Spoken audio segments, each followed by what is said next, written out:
ಹಾಸನದ ಮೈತ್ರಿ ಅಭ್ಯರ್ಥಿ ಜೆಡಿಎಸ್ನ ಪ್ರಜ್ವಲ್ ರೇವಣ್ಣ ಇವರ ಹೆಸರು ಘೋಷಣೆ ಆಗ್ತಾ ಇದ್ದಂತೆ ಎಲ್ಲವೂ ಆರಂಭದಿಂದಲೂ ಕೂಡ ಸರಿ ಇರಲಿಲ್ಲ. ಬಟ್ ಚುನಾವಣೆ ಹತ್ರ ಆಗ್ತಾ ಇದ್ದಂತೆ ಎಲ್ಲಿ ತನಕ ಬಂದಿದೆ, ಅಸಮಾಧಾನ ಎಲ್ಲ ಶಮನ ಆಯ್ತಾ ನೋಡ್ತಾ ಹೋಗೋಣ. ಹಾಸನದಲ್ಲಿ ಬಿಜೆಪಿ ಮುಖಂಡನ ಮೇಲೆ ಮಾರಣಾಂತಿಕ ಹಲ್ಲೆ. ಹಾಸನ ಲೋಕದಲ್ಲಿ ಜೋರಾಯ್ತಾ ರಾಜಕೀಯ ವೈಷಮ್ಯ.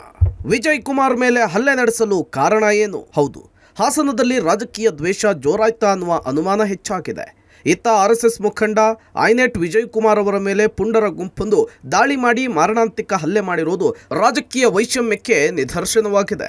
ಹಾಸನ ನಗರದ ಎಂಜಿ ರಸ್ತೆಯಲ್ಲಿರುವ ವಿಜಯ್ ಕುಮಾರ್ ಐನೆಟ್ ಇಂಟರ್ನೆಟ್ ಸೆಂಟರ್ ಮೇಲೆ ಶುಕ್ರವಾರ ಏಕಾಏಕಿ ದಾಳಿ ಮಾಡಿದ ಸುಮಾರು 20ಕ್ಕೂ ಹೆಚ್ಚು ಮಂದಿ ವಿಜಯ್ ಕುಮಾರ್ ಅಂದ್ರೆ ಯಾರು ಅಂತ ಕೇಳಿ ಮನಬಂದಂತೆ ಥಳಿಸಿದ್ದಾರೆ.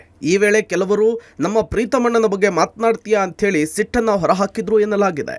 ಇದೇ ವೇಳೆ ಅಂಗಡಿಯ ಗಾಜು ಹಾಗೂ ಚೇರ್ಗಳನ್ನು ಪುಡಿ ಮಾಡಲಾಗಿದೆ.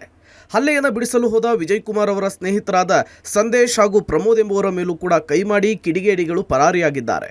ವಿಜಯ್ ಕುಮಾರ್ ಅವರ ಹೊಟ್ಟೆ, ಬೆನ್ನು, ತಲೆಯ ಭಾಗಕ್ಕೆ ಗಾಯವಾಗಿದ್ದು ಹಿಮ್ಸ್ನಲ್ಲಿ ಚಿಕಿತ್ಸೆ ನೀಡಲಾಗ್ತಿದೆ. ಎನ್ಡಿಎ ಅಭ್ಯರ್ಥಿಗೆ ಬೆಂಬಲ ಕೊಟ್ಟಿದ್ದೇ ಹಲ್ಲೆಗೆ ಕಾರಣ ಅನ್ನೋದು ಗೊತ್ತಾಗ್ತಾ ಇದೆ.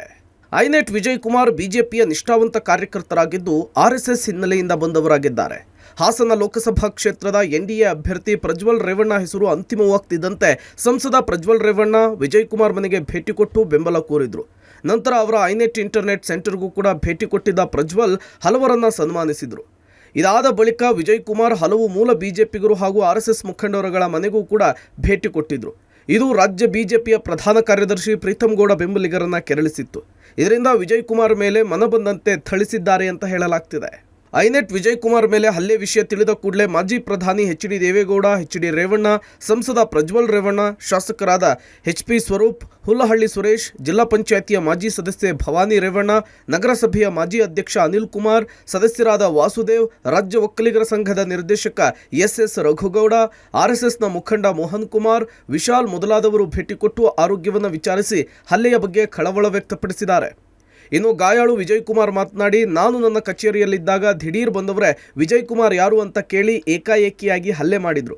ನಾನು ನಿಷ್ಠಾವಂತ ಬಿಜೆಪಿಯ ಕಾರ್ಯಕರ್ತನಾಗಿದ್ದು ಪಕ್ಷದ ಸೂಚನೆಯ ಮೇರೆಗೆ ಎನ್ಡಿಎ ಅಭ್ಯರ್ಥಿ ಪರ ಪ್ರಜ್ವಲ್ ರೇವಣ್ಣ ಪರವಾಗಿ ಪ್ರಚಾರ ಮಾಡಿದ್ದಕ್ಕೆ ಹಲ್ಲೆ ಮಾಡಿದ್ದಾರೆ. ನನಗೆ ಜೀವ ಬೆದರಿಕೆ ಹಾಕ್ತಾ ಇದ್ದಾರೆ ಅಂತೇಳಿ ಆತಂಕ ವ್ಯಕ್ತಪಡಿಸಿದ್ದಾರೆ. ನಾನು ಆಫೀಸಲ್ಲಿದ್ದೆ, ಕೆಲಸ ಮಾಡ್ಕೊಂಡು ನಮ್ಮ ಇಂಟರ್ನೆಟ್ ಕೆಲಸ ಇತ್ತು, ಮಾಡ್ತಾ ಇದ್ದೆ. ಏಕಾಏಕಿ ಅದು ಯಾರೋ ಬಂದು ಯಾರು ಐನೆಟ್ ವಿಜಯ್ ಯಾರು ಅಂತ ಕೇಳ್ದ. ನಾನೇ ಅಂತಂದು ಮಾತಾಡಬೇಕು ಅಂತ ಹೇಳ್ಬಿಟ್ಟು ಚೇರಿಂದ ಎದ್ದು ಕೆಳಗಡೆ ಬಂದೆ. ಅಷ್ಟೊತ್ತಿಗೆ ಪ್ರೀತಮಣ್ಣ ಬಗ್ಗೆ ಮಾತಾಡ್ತೇನೋ ಅಂತ ಹೇಳ್ಬಿಟ್ಟು ಹೊಡೆದೆ. ಯಾವ ನೀನು ಮಾತಾಡೋದಕ್ಕೆ ಅಂತ. ಒಳಗಡೆಗೆ 4-5 ಜನ ಬಂದರು. ಆಚೆ ಕಡೆ ಸುಮಾರು ಜನ ಇದ್ದರು.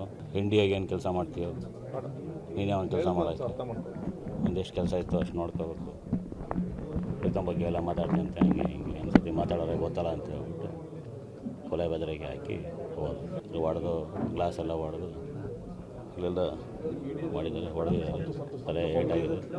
ಒಟ್ಟಾರೆ ಕಿಡಿಗೇಡಿಗಳ ಆಗಮನದ ದೃಶ್ಯ ಸಿಸಿ ಕ್ಯಾಮೆರಾದಲ್ಲಿ ಸೆರೆಯಾಗಿದೆ. ಹಲ್ಲೆ ಮಾಡುವ ದೃಶ್ಯ ಮೊಬೈಲ್ನಲ್ಲಿ ಸೆರೆಯಾಗಿದೆ. ಹಿಮ್ಸ್ ಆಸ್ಪತ್ರೆಯ ಆವರಣದಲ್ಲಿ ಬಿಗಿ ಪೊಲೀಸ್ ಬಂದೋಬಸ್ತನ್ನು ಏರ್ಪಡಿಸಲಾಗಿದೆ. ಇದು ಹಾಸನ ಲೋಕಸಭಾ ಚುನಾವಣೆಯ ಮೇಲೆ ಎಷ್ಟರ ಮಟ್ಟಿಗೆ ಪರಿಣಾಮ ಬೀರುತ್ತೆ ಅನ್ನುವುದನ್ನು ಕಾದು ನೋಡಬೇಕಿದೆ. ಶಶಿಧರ್, ಬಿಸಿ, ಪಬ್ಲಿಕ್ ಟಿವಿ, ಹಾಸನ.